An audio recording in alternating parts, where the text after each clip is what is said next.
Welcome back. This is episode number 353 of the Healthy Diabetic Podcast. I'm Coach Ken. Joining me as always is my good friend, good diabetes partner in crime, Graham Hubbard. If you don't know much about our story, we are two type 1s with over 50 years of lived diabetes experience. We talk about anything and everything diabetes on this show.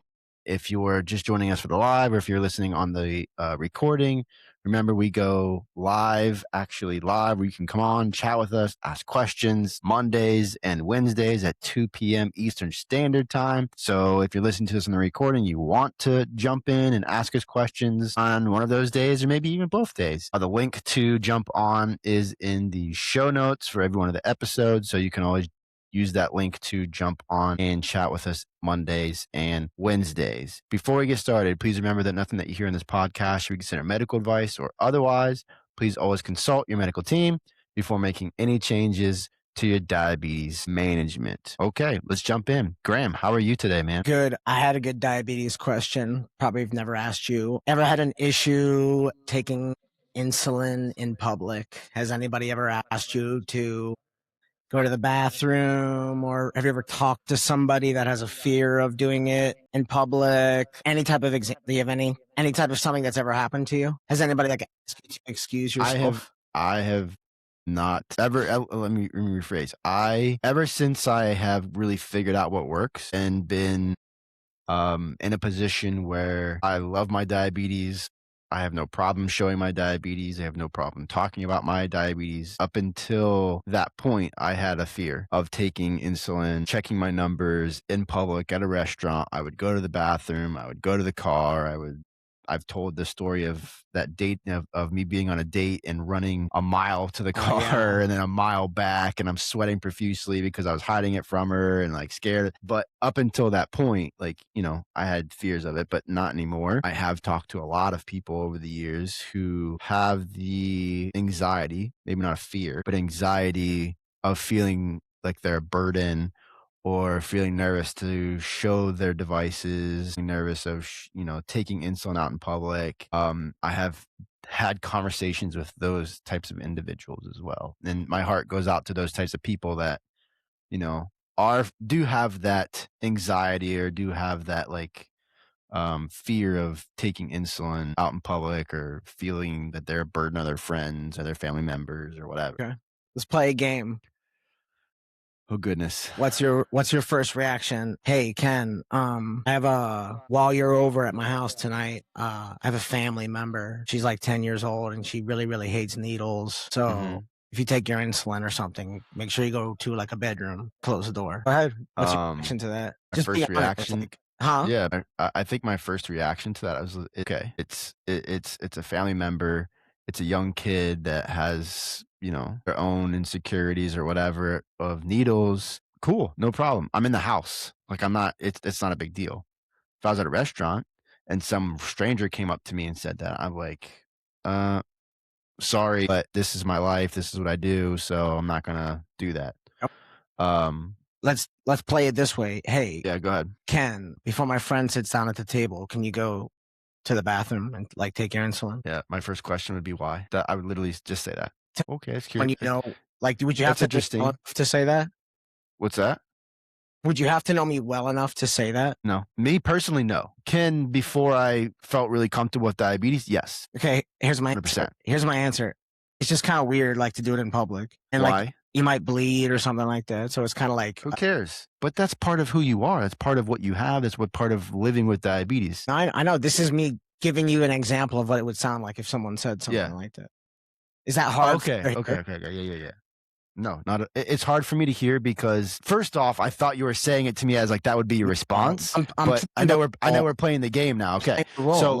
Yeah. So it's hard for me to hear for a couple of different reasons. The first reason for me, because I want to know why this person feels insecure about it. That's just my coach brain. That's just the brain, how my brain functions and works. Is the insecure person me or the person I'm talking about that's going to be uncomfortable? Person that's uncomfortable. That's the insecure person. Got it. I mean, not like an insecure, like they're just insecure about themselves. It's like something's coming up that's giving them an emotion to not want to be around that. Mhm. And it could be anything. And that's the crazy thing about judgment, us feeling judged, even though it's not a judgment thing coming from the other side, and it's their insecurities in whatever way, right? From them not wanting to be in that situation. Maybe they had a bad situation with needles. Maybe maybe their family member overdosed and it just gives them PTSD. So those are the things that I think that are important. And that's why I like the why question, because it opens the door for them to explain, okay, why do you feel this way? I'm just curious. Why do you feel this way? Because first off, you're asking me to change who I am and hide who I am from everyone else because you have an insecurity about something. I don't like that. Now, if they're telling me like, yeah, my brother passed away from overdosing and like I used to be a drug addict and it just brings up a lot of things for me. I'm like, okay, cool. No problem. Now like my process of understanding and being okay with the situation is different. Now I'm not like in defensive mode. Okay, why are you making me change who I am? Right. So I think that for me, asking that question of why, it's like, okay, this is very I'm curious. Like, why do you not want to be in this situation? Why does it bother you that I'm going to take an injection here, or I'm going to change my insulin pump, or, whatever it is, or I'm going to prick my finger because I'm not wearing a CGM. Like, why is that an issue for you? Do you think your curiosity would run thin and you would eventually just jump right to frustration? Because, by the way, this is wild. This is really, really wild because I never thought about this. I've never thought about it with a finger stick or a CGM it's always the needles. It's specifically needles. It's the look of a needle. Like, I could be drawing insulin sitting in my car and I pop up my muscle and people still think that's hair. Like they have no concept of what you're doing, So, yeah. But that's the thing. But the context of that is really fun. Not funny, but interesting, right? 100%. So if you're doing, but the place of where you're doing it is going to freak people out differently. The place of my body. So here's because I'm no. Yes. So if you're sitting in your car and someone walks past you and sees you drawing out a liquid out of a vial and then taking it, what's the first thing? Hold on. Medical to me. Hold on. So what's the first thing someone's going to think about? Oh, this dude's doing drugs. This dude's doing heroin. This dude's doing drugs, right? But if you're doing it at a table at a restaurant, people are not going to have the same reaction. Like, oh, that's probably something medical because I'm sorry, like most people are not just going to pull up some freaking heroin or some illegal drug and just shoot up right in the middle of a restaurant, right? So that just doesn't. I'm sure that does not ever really happen. Heroin in a vial, though. But we're using heroin as an example, right? Yeah, we're using heroin as an example. It doesn't even have to be a vial. It could just be you pull out a needle and do it, right? And now, if you're pushing a liquid into a spoon and then burning the bottom of the spoon, like, okay, someone's going to freak out and be like, what are you doing? But that's not what we're doing in this situation. So I think that the space that you're in that situation makes all the difference in terms of how someone is going to react. The car versus table, I think the argument I do understand is sanitary purposes, I guess I could see, which, if someone said that to me, like, you got some crazy infection, like I think that would be the one thing that would. You have some crazy. I get but what? But how does that deal with anything? How is sanitary? You're not poking them with the needle. You're not doing that. You're not poking them at the needle. And on top of that, everyone who is at the table with you probably already knows that you're a type 1 diabetic and you do that. Okay. So if it's someone from a table next to you or from across the room, right? That's a different story because there is no contamination in the first place, but the thought process of a contamination that's not even an argument. Tell me if you agree with this. I feel as though there is a level of being dressed too nice or being at a restaurant that's a little bit too nice where I don't mind going to the bathroom, especially if I have like tie on and I have to kind of unbutton my shirt to get an arm. Like, do you agree? Like maybe at all? Yeah, I agree with that. Okay. Yeah, because if I'm in a suit, correct, that is going to be challenging, right? I got to pull out my suit, then I got to push it back. I mean, I literally have done that before. at What? a gala, at a Breakthrough T1D gala before. Like I said, Gala, as they call them. gala. So I sat down one time. We were eating. Okay, I was actually with Kelly. I was with Kelly Schmidt, and it was like at the very beginning of doing injections, and I literally got my needle, pulled out my shirt top a little bit from tucked in my pants. Yep. Gave it to myself in my stomach, put it back together, put it back in my pocket, tucked my shirt down a little bit. And that was also a T1D function. So, but yeah, I agree with you. Like what you're wearing could hinder, like, oh, well, I probably should go to the bathroom so I can, draw my pants down or like unbutton my pants, pull up my shirt, like whatever it might be. Like I can understand that. I wouldn't necessarily do that at the table for sure. Totally side comment, but if you're sitting down the way we're both sitting down and you unbutton your pants, you have access to the high part of your leg. Mm-hmm. You know what I'm saying? Without completely exposing yourself. It sounds a little bit weird, but if you're sitting down, again, I would not do that at a restaurant. What'd you say? I would not do that. I would not unbutton my pants at a restaurant. When you're speaking of, do you order and then start taking insulin, or do you let the food come? It depends on what I'm eating, and it depends on what. I mean, there's just so many different things that depends on. And the top two things for me is what am I eating, and what is my blood sugar right now. Because if I have to correct, then I'm going to get some insulin in right now. What if it's a meal you've never had before? Are you like, no matter what, you're going to kind of wait to see it? No, because I should have an understanding of what I ordered, right? So in that scenario, what I would do is I would do a split bolus. If I don't need to correct for a high and I'm stable, close to my target, which is 100, I don't need to correct for anything. Okay, I still need to do some type of pre-bolus. So you have two choices. You either can take a pre-bolus before the food gets there and kind of figure that piece out, or you can take a pre-bolus when the food gets there and now wait for 15 minutes. 10, 15, 20 minutes, however long your pre-bolus needs to be for that scenario, right? But I already know, I should know a gauge on how much I probably should take, right? Maybe if you don't, because of all these apps now, like Glucose Sense, plug, maybe you wait. Plug, Glucose Sense, the app that I always talk about using because it's incredible. Plug. Not butt plug, no. We're not doing butt plugs. So, yeah. So in that context, like for me, it would probably be a split bolus. I'd probably take 2 or 3 units, trying to take as close to half as what I would need as possible. Get some insulin in, rocking and rolling. So then by the time my food gets there, that insulin's already working. We couldn't be more opposite. Because you wait. Mine is just like what we talked about on Monday. It's like an athletic event. I don't go out often. I'll let it come and get in front of me, check the blood sugar, assess everything, maybe get some insulin working and take it slow or something like that, Yeah.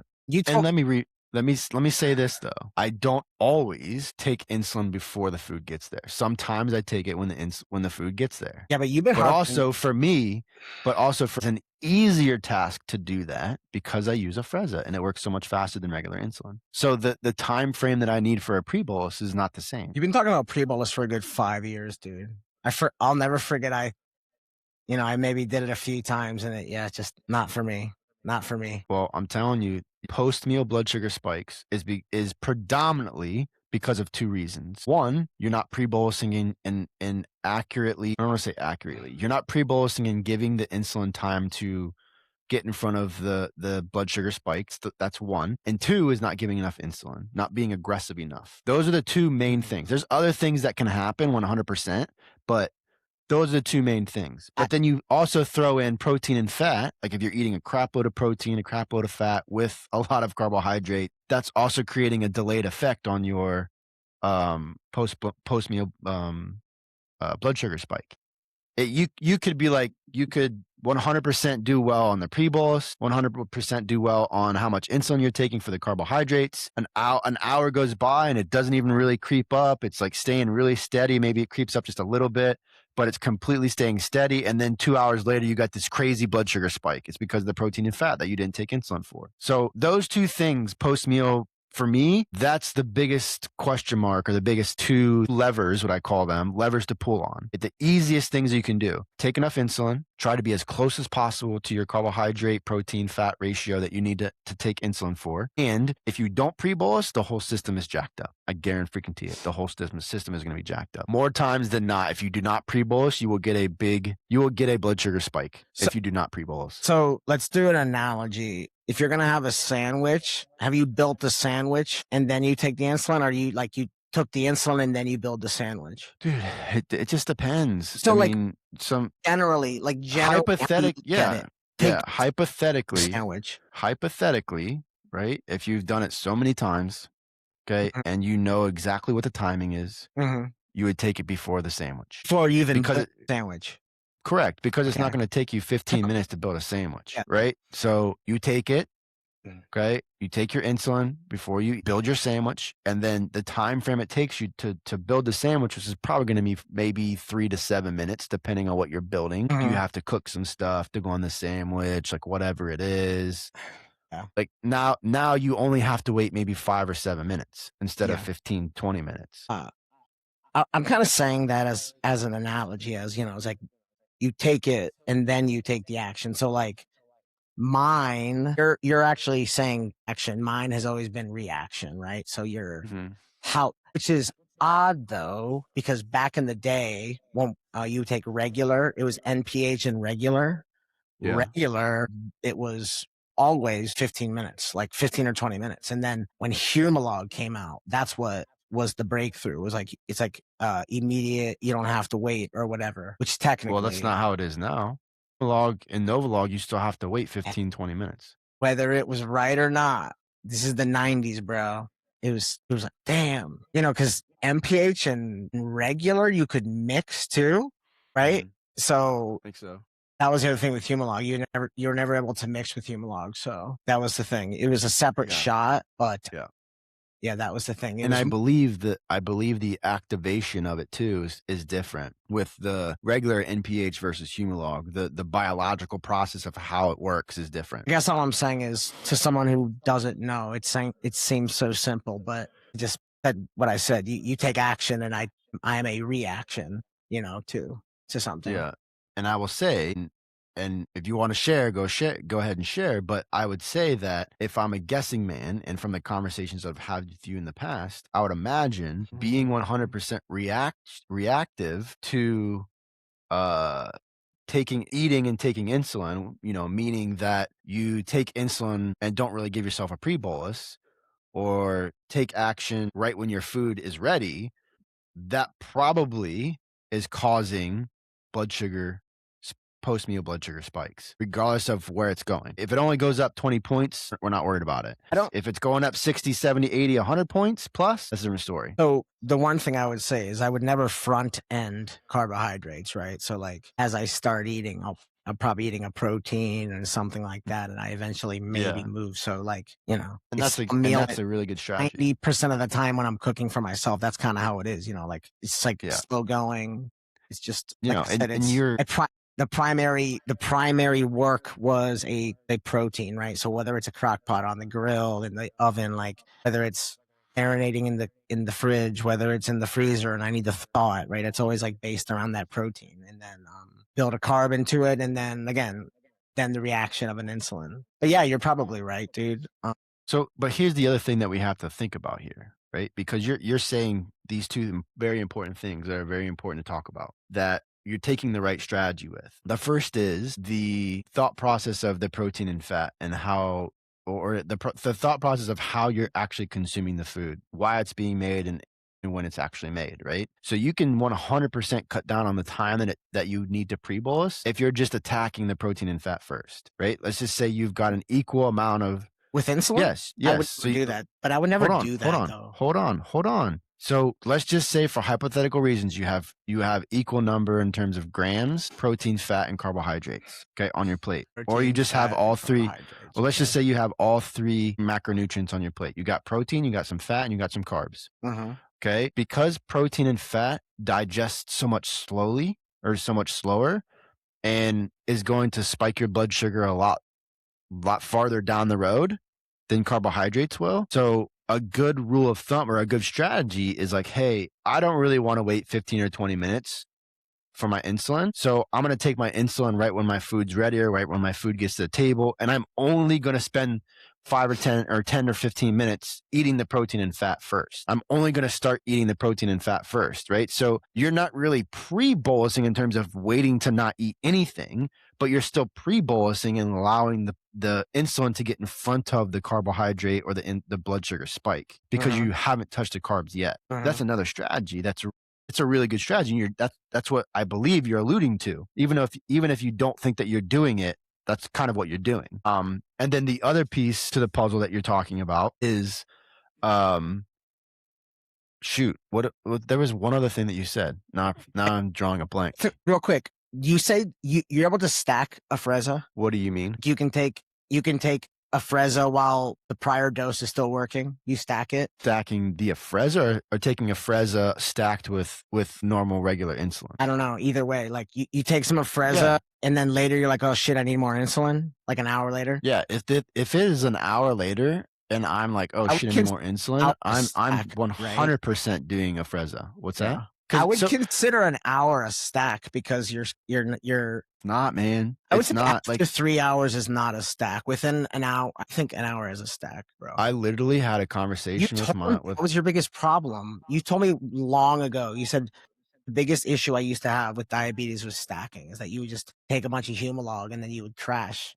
Remember, well, that's actually stacking. That's actually stacking right afterwards, right? So, and that's not giving it a 3 hour window. To me, a 3 hour window is not stacking because you're past the peak of that insulin. That's what I just said. Outside of 3 hours is not stacking. Within like an hour, you're stacking. I don't think that you are. It depends on how much more you're taking, right? Because think about it like this. Because the biggest question mark, which sucks because we can't test for it, is insulin sensitivity versus insulin resistant. We can't test that, right? So are you more insulin resistant or are you more insulin sensitive, right? So for me, the stacking piece becomes I take my coverage for my meal, right? And 45 minutes, an hour later, it really hasn't done anything.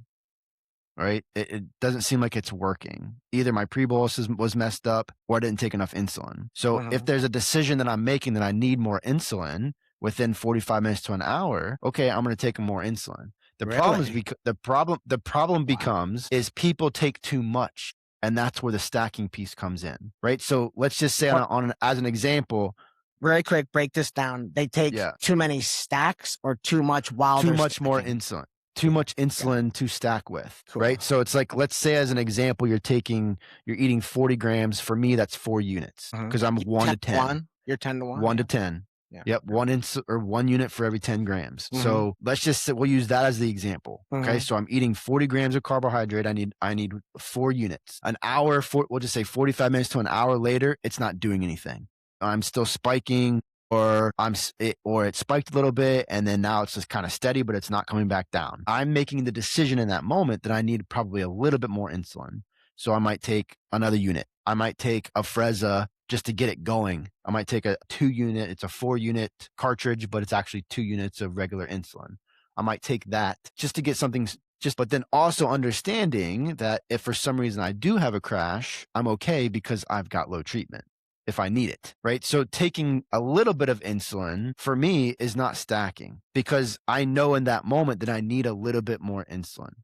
Okay? I might be more insulin resistant in that moment, which is why the 4 units that I took, I might have actually needed 4.5 or 5. I might have needed a little bit more than what the food actually said because I'm more insulin resistant for whatever reason. If I'm more insulin sensitive, you'll understand and know that because that 4 units will drop you really fast. I.e. this morning, I've played basketball for 5 hours the last 2 days, right? So total of basketball over the last 2 days has been 5 hours. Monday night, I played 3 hours. Yesterday morning, I played 2 hours. I am crazy insulin sensitive right now. I came home last night, I woke up this morning and I was actually high because I didn't take enough for the Mexican that we ate last night. And I just didn't wake up, right? So I was like at 225, I think, something like that, 225. So I took 5 units because normally I would need a little bit more insulin in the morning. So I took my normal basal, which I shouldn't have done, and I took 5 units to bring that high back down, knowing that I was going to eat a banana or something when I got to the gym. So I was also covering for that. Sure enough, literally 40 minutes later, I'm dropping really, really fast. I was really insulin sensitive. That was my understanding of that. I was super insulin sensitive. Often, are you taking insulin an hour later with the notion that you had eaten more than you had anticipated? All right away. If I know I ate more than what I covered for, 100%, I'm doing So you're more taking insulin two right shots now. within like 15 minutes? If I See, yeah. So hold on a sec. So this is a really good question because again, and this is very individualized for each yeah. person. See, Okay. it's like the ultimate I am stack, not right, bro? It's not, but it's not a stack, I Graham. It's mean, not. So first thing I think that we have to do is define what stacking actually is. can I tell you what it is, in my opinion? Yes. Do you have the definition? Let's look up the Well, definition of hold on, stacking, and then we'll give Well, our we definition, will, but our this will be like another personal fun definition. game. I'll Okay. do it based on how I feel insulin. Okay. Okay. Yeah. When the insulin is working, anything you do to add to that, exercise, adrenaline, more insulin is gonna hit it even faster and even harder. Like, Yes. Correct. so that does that make sense? And I hope that makes Yeah. sense to that makes sense to people as well. I'm sure there's an actual definition. That would be my definition. That like it's it's like Mad Max when those guys spit the gas into the engine, where it's just the engine's running, but then you spit some more insulin. It's just making it fly, like it just kicks you in the high gear. That's what I would consider a stack, that like somewhat dangerous mode where it's maybe a little bit deceptive how well it's working or something. Does that make sense? Kind of. Go ahead. Yeah. Because Okay. you're So the professional at this. You're pretty much the first person that ever had this issue that I knew about. So of stacking insulin. I just remember you talking in your freshman years of diabetes, and that was your big problem you had with stacking. And I was like, oh, that makes sense, like because I Yeah, guess because maybe, I didn't really understand how to actually navigate it. Right. yeah. It's like, okay, well, I'm not coming down. It's been an hour. I'm not coming down at all. So I'm going to give myself some more. The problem is I would give myself way more. I'd give myself too much. So then another hour, 2 hours goes on. Both of those two, the first one has peaked and is kind of wearing off. Yeah. The second one is almost or already has peaked. So not only that you have one that's peaked and come down, you have another one that's peaked and come down. So that, to me, that's really what stacking is. It's like you are putting insulin on top of insulin on top of insulin before it really has had a chance to do what it's supposed to do.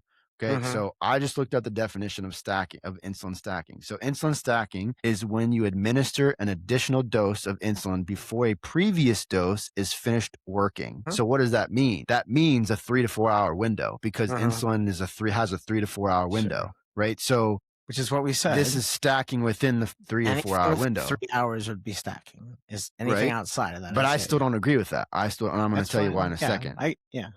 So the rest of it, causing the dose, administering an additional dose of insulin before a previous dose has been finished working, causing the dose to overlap and compound, leading to a significant drop in blood sugar that can result in hypoglycemia. That's what I said, bro. It's all the feeling. That's what I feel when I do it. Yeah. Okay, but here's my definition, because my definition and what you're like asking me about, like, oh, that's insulin stacking, and I don't think it's actually insulin stacking, right? So what this is saying is if you're continuously compounding, putting insulin on top of insulin before you get past the peak, which is 2 hours, 2.5 hours. And then the insulin takes 3 to 4 hours to basically come out of your system. To what you're saying, to what Claude in the definition of insulin stacking is, you're correct with the actual definition. Here's where I disagree with this. So a lot of people think, because I think this is what you were alluding to earlier, a lot of people think that if you're putting insulin on top of insulin, that's insulin stacking, and not understanding or not really realizing that it's not insulin stacking if you need more insulin. Sure. Right? Agreed.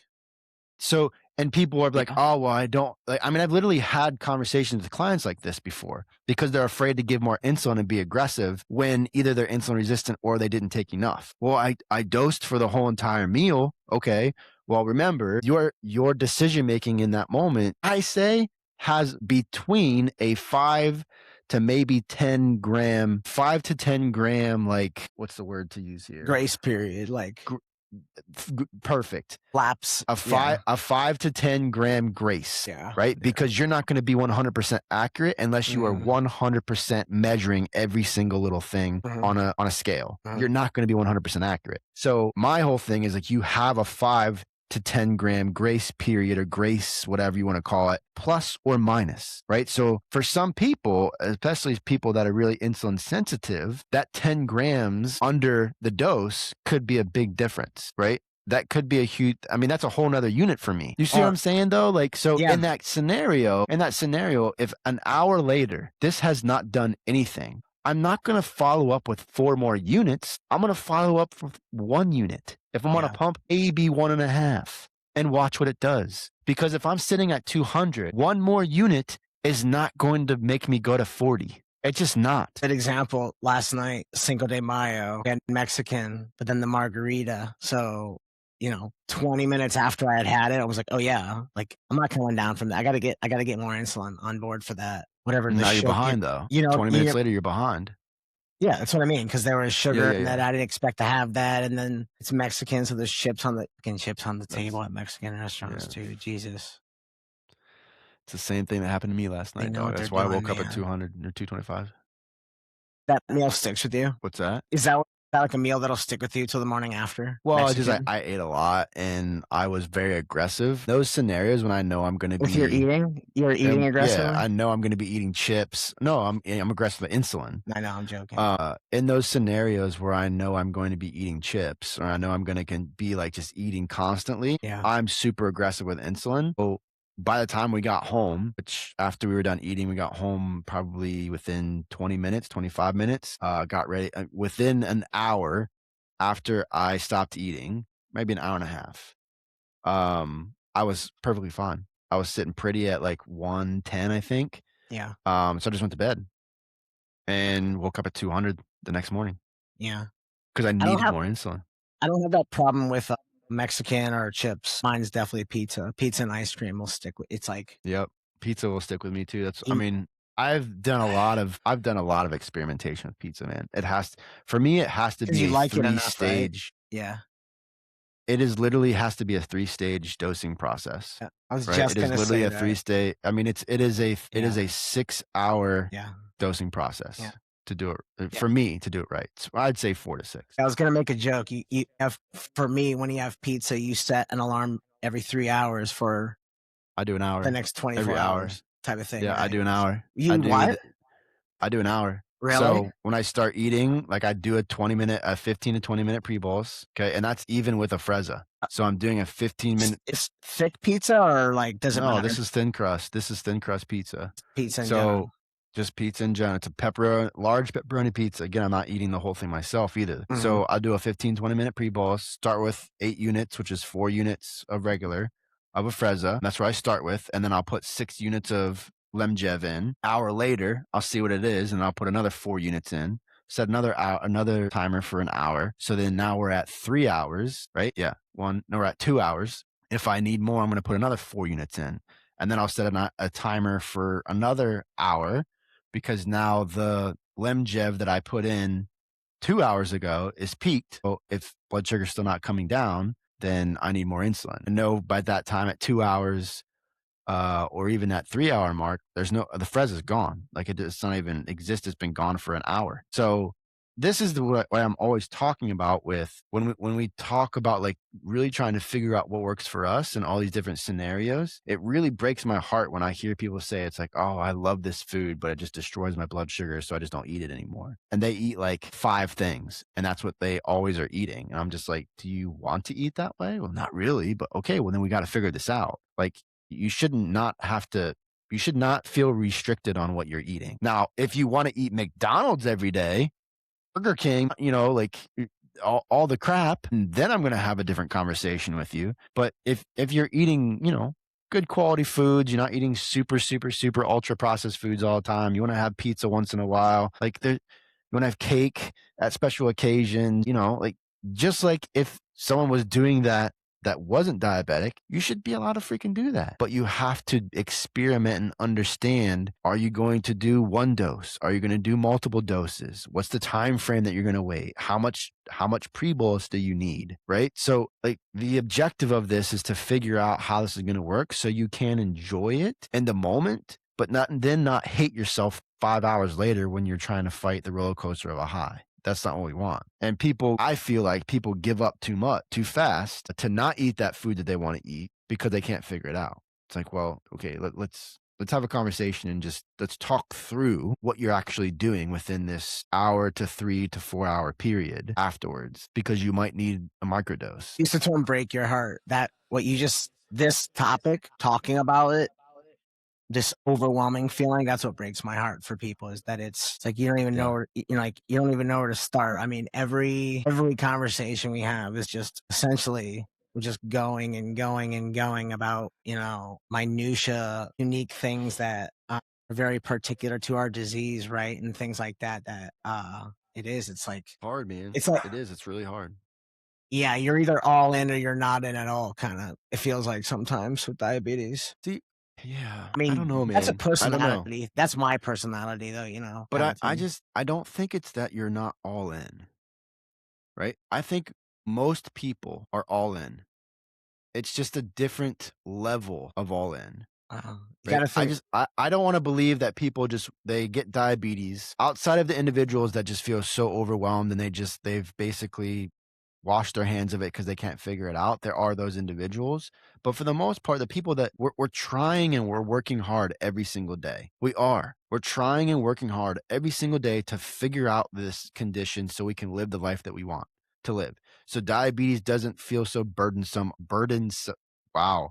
Doesn't feel like a big burden on our life, right? That's what I want for everyone. But the difference for me is, I think the biggest difference is I don't believe that people just don't give a fuck. They just don't care. People care. They just don't have the education and support that they need. That's what it is. I'll bring this up here in a little bit because this goes into the thing that I wanted to drop today with the new program. So I want everyone to think about this. Where are you getting all of your information? Who are you being educated by? How are you being educated? Where are you finding diabetes education? If you're just learning from yourself, okay, I can get on board with that because that's what I had to do. It's just going to take you way longer. If you're completely relying on a 15 to 20 minute appointment 4 times a year, it's not good enough. It's not good enough to help you with the day-to-day. All the things that Graham and I have just talked about over the last 40 minutes of the minutia of how to think, how to actually react, how to be proactive. What things do you have to talk or think about? How do you think about splitting up your dose? That is not conversed in a 15 to 20 minute session in your doctor's appointment. It's just not. So why are we relying so heavily on asking or waiting for every single little diabetes decision to be answered by our medical team? There are decisions that we should be asking them 100%. There's things that they 100% can help us with, especially with dosing things. Hey, I'm thinking about, especially when you're just learning things too, I'm thinking about raising my insulin to carb ratio to this because of these factors, because of this, and this. What do you think? Yeah, that's great. I think that's a great idea. Let's do this, and this. I want you to think about these things. Done. Good. Don't get wrapped up in thinking that they can help you. They have a lot of great answers. They don't have the time, the capacity, and the resources to help you with in between your appointments. That's what this podcast is about. That's what social media is about. That's what getting with other diabetics is about. That's what having diet buddies are about. That's what getting into coaching, if that's what you want to do. That's what that stuff's there for, because it can help you between your appointments. It doesn't take over. It doesn't take away from your appointments. It helps you in between your appointments. When I thought about that, it's like, oh my God, now I don't have so much anxiety because I'm not really getting that much time with my endo. Not that I need it like I used to. And I hope everyone gets to that point too, where it's just like, okay, now my relationship with my endo has changed. It's changed from education to more support. So I think that's a very important distinction that we have to understand. You mentioned something that we always say, trying. Are you trying with diabetes anymore? Or are you acting? Am I trying or acting? Are you trying anymore? I'm not trying anymore. That's what I'm saying. Have you? Well, no, that's not true. That's not true. I think you're always trying. I think you're always trying. It's the difference is what at what capacity and what level are you trying? You're always trying to figure stuff out. Things always happen. The times that your blood sugars are just really sticking, you just don't. You go through your checklist. You do all the things. You're exercising. You're drinking enough water. You're getting sleep. You're doing all the things that you believe you're supposed to do to keep your blood sugars stable, and they just aren't. So you're trying to figure that piece out. You're always trying to figure out how are you going to add in sleep? How are you going to add in your exercise? How are you going to add in things for your mental health? You're always trying to do that. So I don't think that it is that you're not trying anymore when you figure this out. I think it's more like the capacity or the level of how you're trying is just, it's just I think different. of the term trial and error. The unique part with diabetes is you can't just keep trying, you need some type of gratitude. So the word trying is interesting to me, but you make a good point, There are even when you've perfected diabetes, you're still trying to figure out particular things. But I guess my point is that to be successful, you do have to graduate from experimenting, trying to like expert, to being an expert in the, right? Is that like, I guess that's the same as downhill skiing or riding a bike or, it's like the motion, it's like almost the second nature aspect of it, right? Or your MDI, do you ever take insulin and forgot that you took insulin? Ever take insulin? Or do you like, oh forgot shit, wait, did I take it? No, I don't do that anymore. I'm on the other aspect of it where I'm like, shit, I just ate and I didn't take any insulin. Oh shit, I because you just normally ate. do everything ahead of it. Oh shit, I Okay, just ate. yeah. Yeah, oh shit, I just ate and I forgot to take insulin. never- That happened to me actually 2 weeks ago. Ever standing like around your diabetes things like lost in a thought and you're like, wait, did I just, yeah. No, because That it's gets so me every time. automatic for me. It's just so automatic for me. And again, I'm not saying this because I'm perfect. I am 100% not perfect. It's just where I have it's where I've like, clawed and crawled, like just really tried to focus in on and get to a place where I have so many decisions on automation. Like, okay, that's how much insulin I need. Cool. Do my shot. Cool. I got my pre-bolus on. Okay, cool. Or I don't have my pre-bolus on because I don't need it, or I don't want to take it. That's always a choice. So just I've just clawed and clawed and clawed and tried to make as many decisions on autopilot as possible. So everything's automated. Like I don't have to sit here and spend a bunch of energy and go all over my brain. Like, okay, what about this? What about this? What about this? No, I already have the answer. Mhm. And so do you. So does everyone listening to this. You have the answer. You know exactly what to do. You just haven't learned how to effectively navigate that decision and be confident and trust that decision. I think that is one of the biggest things that I see all over the community of people. They tell me that I had a conversation with one of my clients yesterday. We're going through this situation, this scenario, and he's telling me this thing that happened that made his blood sugar spike. And then he's giving me his own solution. I didn't even ask him to tell me what he could have done differently. He's telling me what he should do differently. And then at the end, he asks me, he's like, well, what do you think? What I should do? What should I do differently? I'm like, you just said it. You just literally said it, but it's because he doesn't trust in the way he's thinking about it. He doesn't trust himself yet. We're getting there, but I think trust is like one of the biggest things, man. It's like when you don't trust what you're doing, you're going to second guess yourself every single But time. in a way, it's kind of a double too. It's nice to like almost got to talk your way. You got to hear yourself say something before you like believe it and know it. So it's nice to spitball with 100%. And something that's like part of you and how, I. yeah. Jeez, Ken, you Yeah, are yeah. all over me today. It's Hey, nice to man, let's have. go. We have had each other for a very long time before you. I mean, I've had a girlfriend, that I said I love you to, who was diabetic and type 1. I've always had someone in my life that I could spitball with. So that's there too. Like you can't hold that against someone. Just be like, Yeah. right?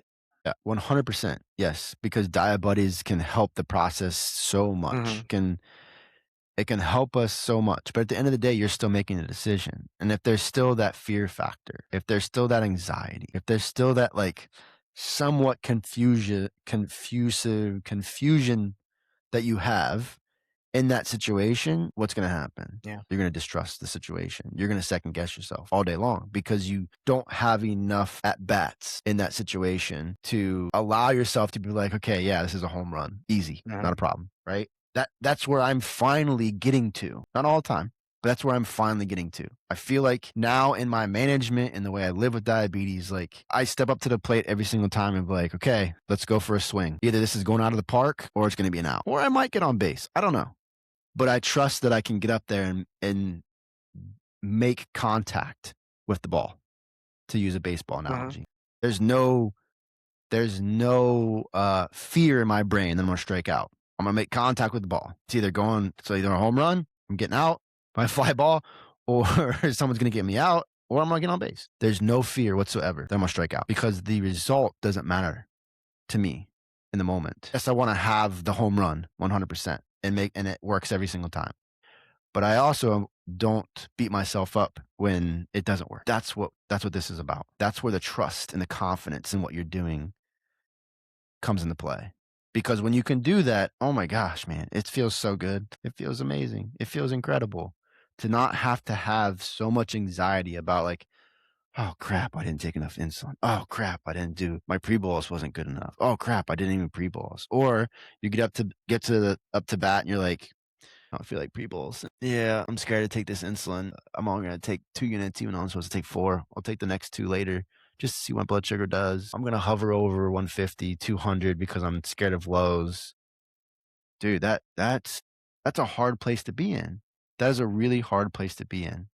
And it's because the person doesn't trust in their decision-making process. They don't believe that the decision that they're about to do, the decision they're about to take, is going to come out in a positive way, regardless if you go low, regardless if you hit it and you're right back down at target, or if you didn't take enough and you're high. Each one of those situations for me, it doesn't affect my mental health because then I just react to if I go low or if I go high. And then I celebrate mentally in my head for 5 seconds if it works out the way I want it to, right? The trust is everything. If you distrust yourself, it doesn't matter how good you are at dosing.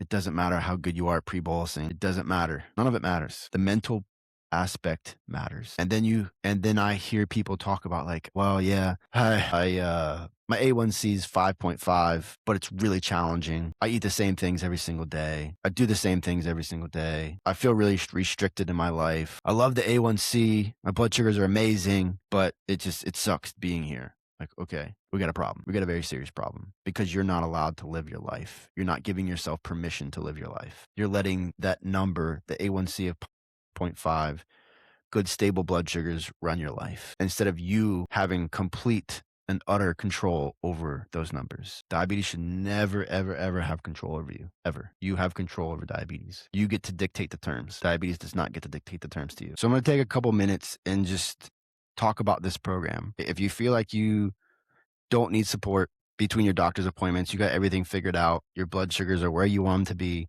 your blood sugar stability is where you want it to be, then you can move on to the next episode or press stop. It doesn't matter to me.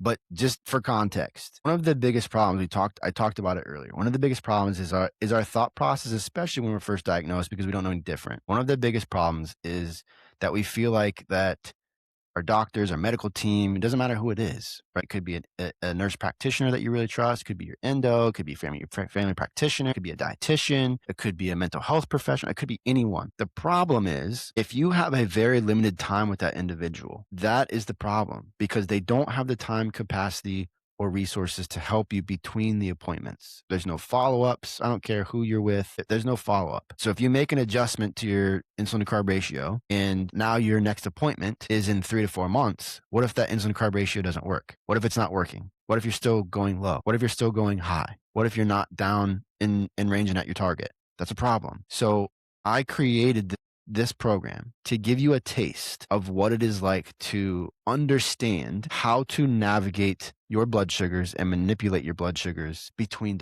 your doctor's appointments. Because that is, the more and more I think about where we have the most challenges living with diabetes, it's in between the doctor's appointments in some fashion. It could be when you go on vacation. It could be every single day. It could be you just haven't figured out how to navigate all this stuff. That is where there's a disconnect in the education process, in our education process of learning how to manage this condition. It's between the doctor's appointments. So that's what this program is all about. I call it the 5 lessons that you cannot learn from your doctors because they don't teach these things. Mental health, how to strategically make decisions, how to build consistent routines, nutrition, how you navigate nutrition, nutrition, and how do you focus on and build stability around exercise. They don't talk about any one of those things. And it directly leads to what my actual real philosophy, when I go through every single appointment, every single session with people that need support and want support, that it goes right into the 5 pillars of diabetes success. So this program is based off of that. It's a 5-day program. There's 3 things that you're going to get.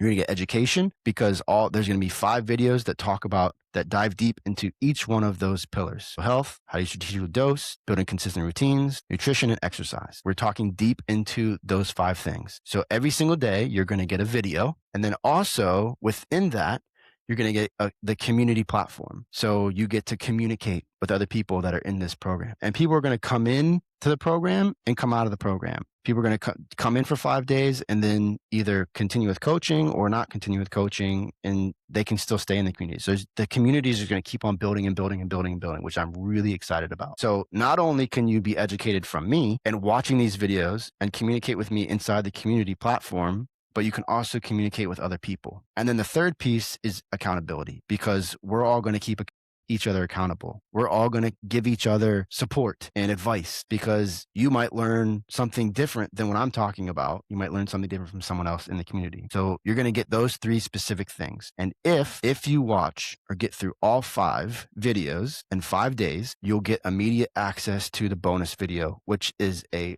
absolute deep dive into the 5 pillars of diabetes success roadmap. It is literally a 8-page, 7-page I think it's a 7 or 8-page document with questions, with reflection things. And it has a video that I created that's like almost 40 minutes long. Only the people that go through coaching have access to that video, and you're going to get it for free. So this whole program, it's a 5-day, all-encompassing, educational, accountability process. You get the whole thing for free. I'm giving it for free for at least the first 30 days. And so if you are interested in learning more about this, again, it's free. It's free, people. So there's no reason why, if you are struggling, if you need support, there's no reason not to hop on this. You will be educated and you will learn things that you probably have not learned before. So if you're interested, there's a link in the show notes for this episode that's labeled the 5 lessons that you can't learn from your doctor. If you click on that, there'll be some more information, and then you can sign up. Again, it's free. You don't have to pay for it. I'm really excited about this. I have literally been working on this for over a year, off and on, trying to really hone in on it, because this information is really important. And I know for me, it has helped me tremendously when I understood these 5 specific key lessons. So thank you to everybody for listening, and we will see you guys next time.